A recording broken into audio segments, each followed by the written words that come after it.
अटल बिहारी वाजपेयी यांच्या घरी राहुल झोरी माझा सहकारी देखील आहे।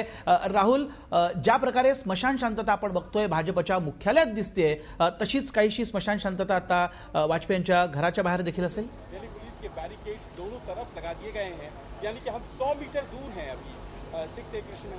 अगदी बरोबर आहे वैभव। आपण जर बघितलं तर कालपर्यंत या ठिकाणी कुठली वर्दळ नव्हती। जी येणारी लोक जी होती ती कायम सगळी हॉस्पिटलकडे जात होती, अटलजींना भेटायला जात होती। मात्र आता अटलजींच्या घरी पोलीस फौजफाटा याचबरोबर जी भयान शांतता पाहायला मिळते की काहीतरी अघटित घडलंय की काय, अशाच पद्धतीचं वातावरण या सगळ्या ठिकाणी पाहायला मिळते। आपल्याला हा 6A जो मेनन मार्ग आहे तो पूर्णपणे बंद करण्यात आलाय।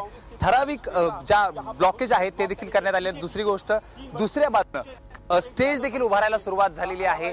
येणारे जे अनेक लोक आहेत अटलजींच्या जे जवळचे आहेत ते देखील आता घराकडेच त्यांनी आपला मोर्चा वळवलेला आहे। हॉस्पिटलमध्ये जे बुलेटिन झालं त्यामध्ये सांगण्यात आलं की क्रिटिकल कंडिशन आहे, अजूनही व्हेंटिलेटरवरच आहेत असं देखील सांगण्यात आलं। मात्र ज्या पद्धतीनं त्यांच्या घराकडे हालचाली होत आहेत, नक्कीच लवकरच काही अघटित बातमी येते की काय अशी शक्यता आहे वैभव। नक्कीच आपण बघतोय आणि खरं तर देशभरात प्रार्थना केल्या जात आहेत आणि सगळेजण हात जोडून हीच प्रार्थना करतायत की अटल बिहारी वाजपेयी यांची प्रकृती सुधारेल। आणि आपण बघतो कशा प्रकारे ठिकठिकाणी कुठे जलाभिषेक केला जातोय देवाला, तर कुठे मदरशांमध्ये बाकी राज्यों के मुख्यमंत्रियों को बुलाया गया है। बुलाया नहीं, मतलब जिसको खबर मिलेगी तो वो आएंगे ना यहाँ पे, बस जी। छोटा सा आपण ऐकलं मीनाक्षी लेखी सांगत होत्या की अनेक मुख्यमंत्री भाजप शासित प्रदेशातनं इथं पोहोचत आहेत आणि प्रत्येकाला काळजी आहे आणि म्हणून ते पोहोचत आहेत असं त्यांनी म्हटलं। समोरची दृश्य आपण बघतोय कशा प्रकारे ठिकठिकाणी होम हवन केलं जात आहे। राजस्थानच्या CM वसुंधरा राजे देखील एम्समध्ये आता दाखल झाल्यात, तसंच माजी पंतप्रधान मनमोहन सिंग देखील एम्समध्ये दाखल झालेत। गुलाम नबी आझाद हे देखील पोहोचलेले आहेत। मात्र देशभरातल्या कानाकोपऱ्यातनं ही दृश्य आम्ही आपल्यापर्यंत पोहोचवतोय।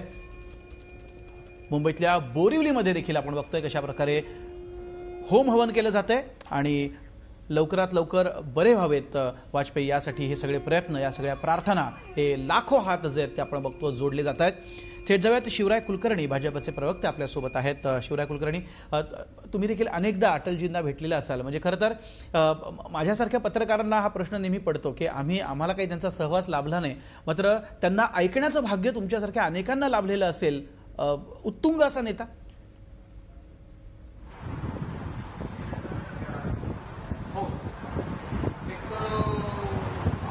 स्वातंत्र्याच्या प्राप्तीसाठी ज्या नेत्यांनी या देशामध्ये आंदोलन केलं ते स्वातंत्र्यपूर्व काळात जो नेते आपण बघितले इतिहासामध्ये आपण त्याची सगळ्यांची नावं घेतली। शिवराजी, ऑडिओ जरा प्रॉब्लेम आहे, पुन्हा तुमच्याकडे तो थेट जाऊया। आता विलास आठवले आपल्यासोबत आहेत एम्समधनं। विलास, तिथं प्रचंड प्रमाणात गर्दी होऊ लागलेली आणि आत्ताचा मीनाक्षी लेखी यांच्याशी देखील आपण बातचीत केली। त्यांनी देखील सांगितलं की ज्याला ज्याला ही बातमी कळते की वाजपेयी यांची तब्येत अतिशय क्रिटिकल आहे, त्याच्यानंतर सर्व भाजप शासित प्रदेशमधले जे सगळे मुख्यमंत्री जे आहेत ते तिथे पोहोचलेले आहेत। आता नेमकं काय घडतंय, काय सांगशील?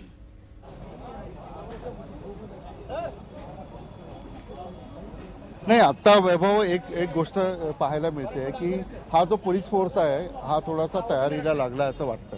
कारण हा जो परिसर होता हा सगळा पेशंटनी गजबजलेला होता आणि इथे जो पोलीस फोर्स होता तो एक 15 मिनिटापूर्वी थोडा कमी होता।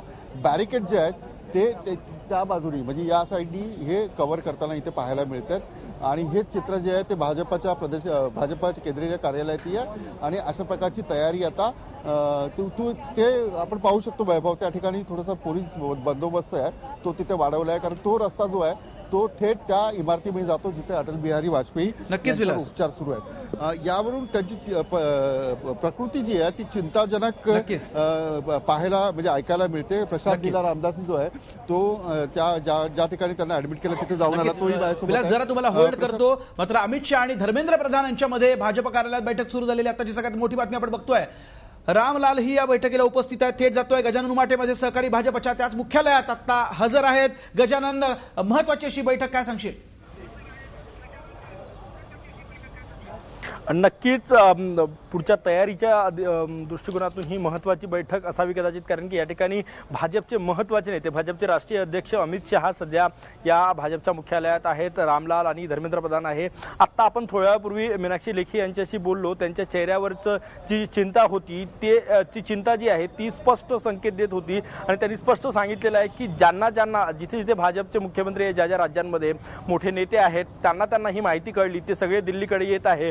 त्यामुळे हालचालींना या कार्यालयात वेग आलेला आहे. थोड्या वेळापूर्वी ही बैठक सुरू झाली पुढच्या नियोजनासाठी आणि या भाजपच्या मुख्यालयामध्ये तुम्हाला दाखवतोय अचानक हालचालींना जे आहे ते वेग आलेला आहे. बघा, लोकांची ये जा वाढलेली आहे. प्रमुख नेते या ठिकाणी येत आहेत आणि कुठल्याही क्षणी म्हणजे ज्या मेडिकल बुलेटिनची वाट पाहत आहे त्या मेडिकल बुलेटिनच्या कडे सगळ्यांची ही आहे. परंतु आज दिल्ली जी आहे ती इतकी शांत दिल्ली मी यापूर्वी कधीही बघितलेली नाही. राजकीय घडामोडींचं केंद्र आहे देशातल्या, परंतु आज शांत आहे आणि भाजपच्या मुख्यालयात तर स्मशान शांतता आहे. अमित शहा, रामलाल आणि धर्मेंद्र प्रधान यांची बैठक सुरू आहे. आता मीनाक्षी लेखी गेली आणि त्यांनी स्पष्ट सांगितलं की ज्यांना जी जबाबदारी दिलेली आहे त्या निमित्तानं आम्ही इथे येतो आहे आणि ते जबाबदारी पार पाडताय. एकूणच आणि त्यांच्या चेहऱ्यावरची चिंता जी होती ती स्पष्ट होती. एकूणच अफाट आणि स्मशान शांतता या कार्यालयामध्ये या ठिकाणी दिसत आहे आणि जे मोठे नेते आहेत ते नियोजन करत आहेत, चर्चा करत आहे. वर बैठक या ठिकाणी सुरू आहे भाजपच्या मुख्यालयात मी सध्या आहेत. नक्कीच गजानन, पुन्हा तुझ्याकडे येतो. राहुल झोरी देखील आपल्या सोबत आहे वाजपेयींच्या घराच्या बाहेरनं. राहुल, आपण बघितलं भाजपच्या मुख्यालयाच्या बाहेर जी स्थिती आहे तीच वाजपेयींच्या घराच्या बाहेर देखील असेल. अनेक नातेवाईक आता येऊ लागले असतील.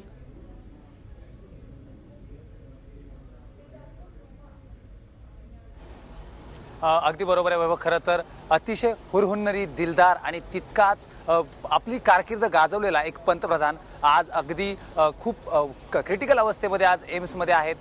काल रात्रीपासूनच त्यांना व्हेंटिलेटरवर ठेवण्यात आलेले. मात्र एकंदरीत जर परिस्थिती बघितली, एम्सच्या बाहेर जी मोठ्या प्रमाणावर गर्दी जी होते, हळूहळू भाजपचे इतर पक्षांचे देखील मोठे नेते तिथे येत आहेत.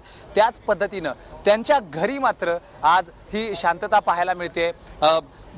ज्या परिसरात आपण सध्या उभा आहेत अगदी समोर A6 जी मेलन मार्ग आहे कायम गजबजला असायचा. खरं तर मागच्या काही दिवसांपासून अटलजी संपूर्ण जी त्यांची धावपळ आहे राजकीय धावपळींपासून थोडंसं शांत होते. आपल्या तब्येतीच्या कारणास्तव ते कुठेही यामध्ये धावपळ करत नव्हते. मात्र एक बडा असा एक मोठा नेता, तितकाच ताकदीचा पंतप्रधान. खरं तर पोखरणसारखी चाचणी असेल, त्यानंतर कारगिलचं युद्ध असेल, याच बरोबर अनेक योजना ज्या अजूनही पंतप्रधानांच्या नावानं ओळखल्या जातात, त्या योजना तितक्याच ताकदीने देशभरात राबवल्या गेल्या. त्या ठिकाणी अटलजींचं जे काम होतं त्यामुळं प्रत्येक राज्यातल्या कानाकोपऱ्यात पोहोचलेला असा हा पंतप्रधान आज ज्या अवस्थेत आहे, त्यामुळं नक्कीच आज जी अवस्था आहे AK6 हे जे रस्ता आहे मेनन मार्ग आज कमालीचा शांत आहे. धावपळ आहे ती फक्त पोलिसांची आणि माध्यमकर्म्यांची, मात्र हा रस्ता जवळपास पूर्णपणे शांत पाहायला मिळतोय. वैभव, खरंय, रस्ता शांत बघायला मिळतोय आणि खरं तर सगळेच चिंताग्रस्त आहेत. सुधीर मुनगंटीवार हे काय नेमकं म्हणाले ऐकत. ईश्वरापाशी आम्ही प्रार्थना केली की अटलजींना दीर्घायुष्य दे, तब्येत चांगली होऊ दे. मी आणि मुख्यमंत्री महोदय आम्ही दोघेही श्रद्धेय अटल बिहारी वाजपेयींची तब्येत आरोग्याची हे करण्यासाठी आम्ही चाललो आहे आणि माझा विश्वास आहे की ईश्वर लाखो कार्यकर्त्यांचं, अटलजीच्या हितचिंतकाचं आणि सर्वांचं ऐकेल, त्यांना दीर्घायुष्य देईल. ईश्वरचरणी आम्ही प्रार्थना केली आहे. तब्येतीची विचारपूस करायला आम्ही. तर आपण बघतोय कशा प्रकारे लाखो हात देशभरात जोडले जात आहेत आणि प्रत्येक जण प्रार्थना करतोय. मात्र असं होत असताना एम्समधनं नेमकी काय बातमी येते, थोड्या वेळातच जे बुलेटिन जारी होईल ते आम्ही आपल्याला दाखवू. वेळ झाली एका छोट्याशा ब्रेकची. हार नहीं मानूंगा, रार नहीं ठानूंगा, काल के कपाल पर लिखता जाता हूँ गीत नया गाता. बड़ी दोपहरी में अंधियारा सूरज परछाई से हारा, अंतरतम का नेह निचोड़े बुझी हुई